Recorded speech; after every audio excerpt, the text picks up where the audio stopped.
The second phase of the spiritual journey, nurturing the seed of truth and wisdom.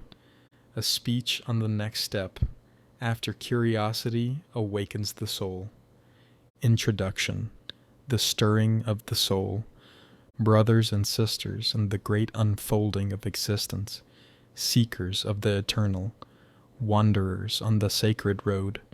Today, we gather in the heart of a great moment, a moment where the winds of wisdom call your name, where the echoes of truth knock upon the doors of your soul. For each of you here, the first step has already been taken. The seed of curiosity has been planted.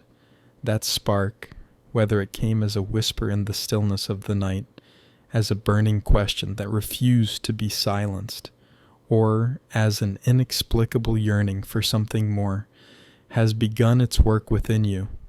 But tell me, what is a seed if left untended? What is an awakening if it is not nurtured?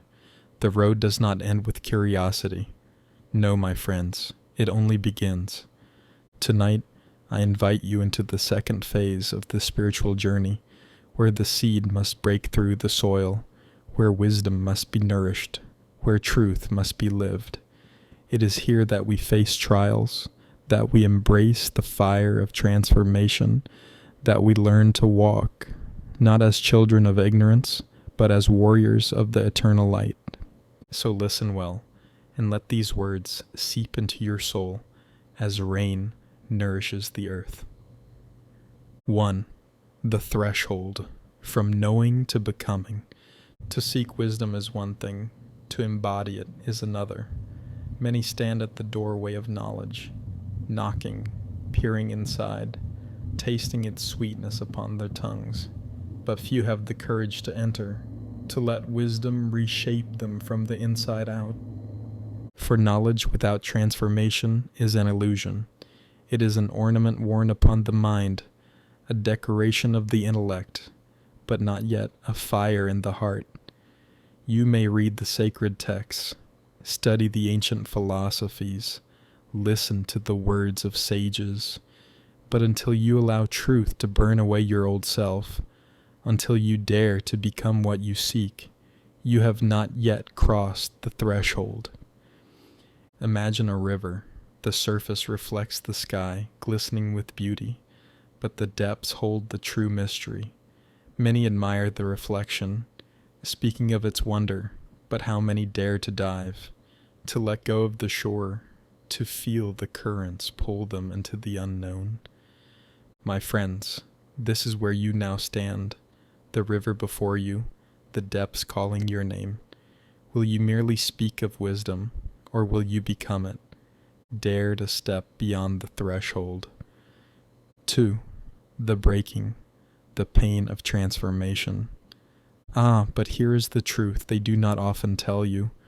Wisdom is not given freely. It must be earned. It must be suffered. The seed, before it can grow, must break. Its shell must shatter. Its comfort must be lost. Its form must be destroyed so that life may emerge. And so it is with you. The second phase of the journey is not gentle. It does not cradle you in soft hands and whisper sweet lullabies. No, it is a storm, a fire, a forging in the crucible of truth. It strips you bare, tears away your illusions, confronts you with your own falsehoods, your own fears, your own weaknesses. You will doubt, you will suffer, you will want to turn back. Many do. Many return to the sleep of ignorance because truth is too sharp, too heavy, too relentless. They cling to their old selves, to their old comforts, and they silence the voice that calls them forward. But you, if you are brave, if you are steadfast, you will endure. You will allow yourself to break, because you know that only through breaking can you be made whole. You will allow the fire to consume you, because you know that only through fire is gold purified. And when the pain has passed, when the illusions have burned away, you will stand not as who you once were, but as something greater. 3. The silence, listening for the eternal voice. Now, as the storm quiets, as the ashes of the old self settle, a new challenge arises, the challenge of silence. For in the beginning the search is loud, questions fill the mind, hunger drives the soul, the thirst for knowledge consumes you. But after the fire, after the breaking, there comes a moment when all of that falls away. And in that moment, you must learn the sacred art of listening. Do you hear it? Not the chatter of the world, not the noise of the restless mind, not the echoes of doubt or fear. No, something deeper, something older than time itself. It is the whisper of eternity, the voice that speaks in stillness, the truth that does not argue but simply is. Most never hear it because they do not know how to listen. They fill their minds with endless noise. They seek answers outside themselves. They chase after teachers and books and philosophies, never realizing that the greatest teacher already dwells within. Be still, be silent, and listen. For in that silence, wisdom will reveal itself to you, not as words, but as knowing, not as something external, but as something that has always been within you, waiting for you to remember. 4. The path, walking in truth, living in wisdom. But wisdom is not the end of the journey, it is the beginning. For what good is truth if it is not lived? What value is wisdom if it is not walked? Many reach this place and think they have arrived, that they may now rest in the comfort of knowing, but this is not the way. The second phase of the spiritual journey does not end in understanding. It ends in action. You must now live what you have learned. You must now walk what you have spoken. You must now become what you have sought. And this, my friends, is the hardest part of all, for wisdom is not a trophy to be displayed. It is a responsibility. It demands that you move differently in the world, that you speak with integrity, that you love without condition, that you stand firm in truth even when the world scorns you. It is easy to admire wisdom from afar. It is hard to embody it in every moment of life, but this is your calling. 5. The transformation, embracing the impermanence. We often seek permanence in a world of constant change. We cling to our beliefs, our identities, our possessions, as if they were anchors in a turbulent sea. But the truth is, everything is in flux. The very essence of life is impermanence. This realization can be unsettling, even frightening, but it can also be liberating. When we embrace impermanence, we release the need to control, to hold on to things tightly, to fear loss. We become more open to the flow of life, to the unexpected turns and twists that make existence so rich and unpredictable. This is where the wisdom you've cultivated comes into play. It allows you to see the beauty in the impermanent, to appreciate the fleeting nature of all things, to find joy in the present moment, knowing that nothing is truly lost, but simply transformed. 6. The practice, cultivating presence.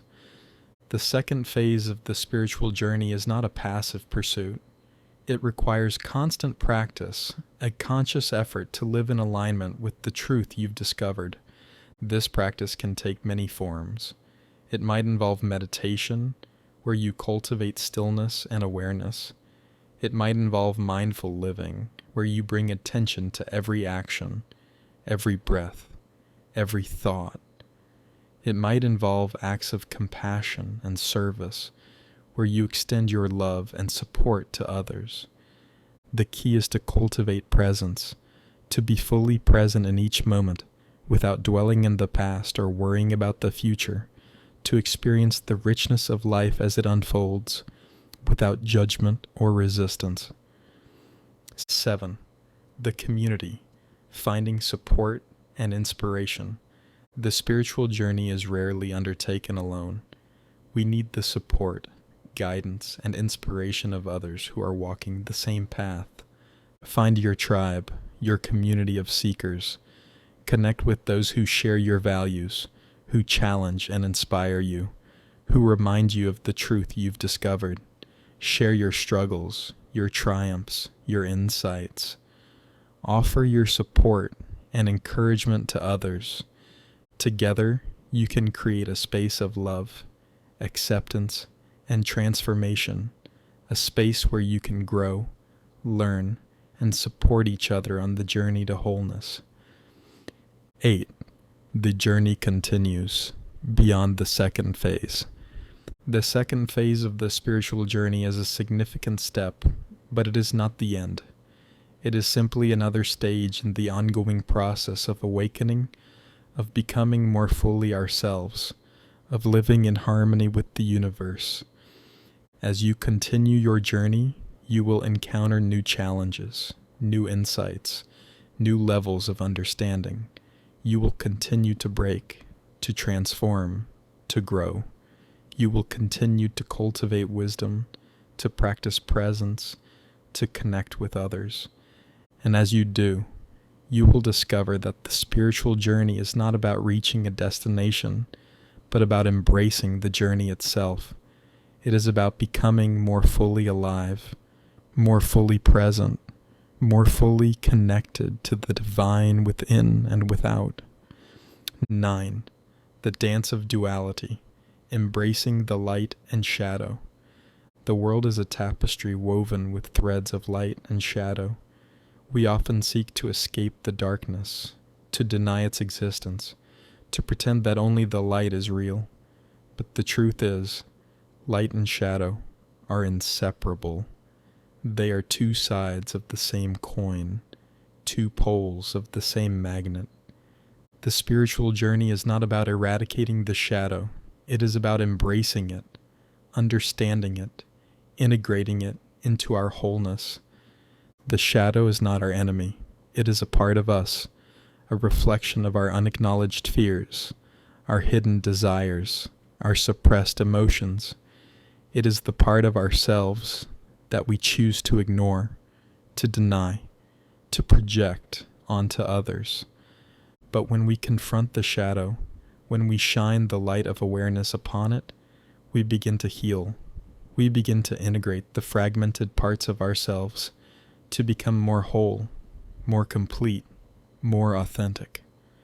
10. The art of forgiveness, releasing the past. The past is a powerful force. It shapes our beliefs, our behaviors, our perceptions of the world. But the past is also a prison. It can hold us captive, prevent us from moving forward, from embracing the present moment. Forgiveness is the key to breaking free from the past. It is not about condoning or excusing harmful actions. It is about releasing the anger, resentment, and pain that we hold on to. It is about choosing to let go of the past and embrace the present. Forgiveness is not always easy. It can be a painful process, requiring courage, compassion, and a willingness to let go. But the rewards are immeasurable. Forgiveness sets us free. It allows us to move forward with a lighter heart, a clearer mind, and a more open spirit. 11. The power of gratitude, appreciating the gift of life. Gratitude is a powerful force. It shifts our focus from what we lack to what we have. It reminds us of the beauty and wonder that surround us. It opens our hearts to the abundance of life. When we cultivate gratitude, we become more aware of the blessings in our lives. We appreciate the small things, the simple joys, the people who love us, the opportunities we have been given. Gratitude is not a passive emotion. It is an active choice. It is a conscious decision to focus on the positive, to appreciate the good in our lives, to find joy in the present moment. 12. The call to service, giving back to the world. The spiritual journey is not just about our own personal growth. It is also about contributing to the world around us. It is about using our gifts and talents to make a difference, to serve others, to create a more just and compassionate world. Service can take many forms. It might involve volunteering our time, donating to charities, advocating for social justice, or simply being kind and compassionate to those around us. When we serve others, we step outside of ourselves. We connect with something larger than ourselves. We realize that we are all interconnected, that our actions have an impact on the world around us. 13. The mystery of the divine, embracing the unknown. The spiritual journey is a journey of discovery. It is a journey into the unknown, into the mystery of existence, into the depths of our own being. We may seek answers, but we may also find that the greatest wisdom lies in embracing the unknown, in surrendering to the mystery, to the divine, to the forces that are beyond our comprehension. The divine is not a concept to be understood. It is an experience to be felt. It is a presence to be embraced. It is a love that is beyond words. 14. The path of love, connecting with the divine within and without. Love is the ultimate expression of the divine. It is the force that connects us to all that is. It is the essence of our being, the source of our joy, the foundation of our spiritual journey. Love is not a feeling, it is a choice. It is a commitment to see the divine in every being, to embrace the world with compassion, to extend kindness and understanding to all. Love is the key to unlocking our true potential.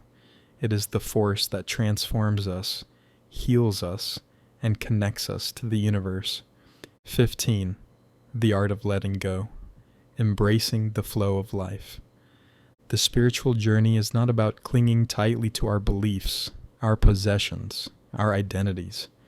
It is about letting go. It is about surrendering to the flow of life, to the forces that are beyond our control. Letting go is not about giving up. It is about trusting that the universe has a plan, that everything is unfolding as it should, that we are exactly where we need to be. Letting go is about releasing the need to control, to force things to happen, to resist the inevitable. It is about accepting what is, embracing the present moment, and trusting in the flow of life. 16. The journey of 1,000 miles, one step at a time. The spiritual journey is a lifelong pursuit. It is a journey of 1,000 miles, and we take it one step at a time. There will be moments of doubt, of fear, of despair. There will be times when we feel lost, alone, and uncertain, but we must keep moving forward. We must keep seeking, keep learning, keep growing. The journey is not about reaching a destination. It is about embracing the process, about becoming more fully ourselves, about living in harmony with the universe. 17. The legacy of wisdom, sharing the light. The spiritual journey is not just about our own personal transformation. It is also about sharing the light with others. It is about inspiring others to embark on their own journey of awakening, to discover their own truth, to embrace their own divine potential. We are all interconnected. Our actions have an impact on the world around us. When we share our wisdom, our compassion, our love, we create a ripple effect that spreads throughout the universe. Conclusion: the call to start action. So, my friends, I invite you to embrace the second phase of the spiritual journey, to step beyond the threshold of knowledge, to allow yourself to be broken and transformed, to cultivate the art of listening, to walk in truth and live in wisdom. Embrace the impermanence of life, cultivate presence, find your community of seekers, and continue to grow and evolve. Confront your shadow, practice forgiveness, cultivate gratitude, and find ways to serve others. Embrace the mystery of the divine, live a life of love, and learn the art of letting go. The journey is not easy, but it is worth it. For it is in this journey that we discover our true selves, our true purpose, our true connection to the universe. It is in this journey that we awaken to the beauty and wonder of existence. And as we walk this path together, may we be guided by the light of truth, the power of love, and the wisdom of the ages. Let the journey begin. Egoic oblivion,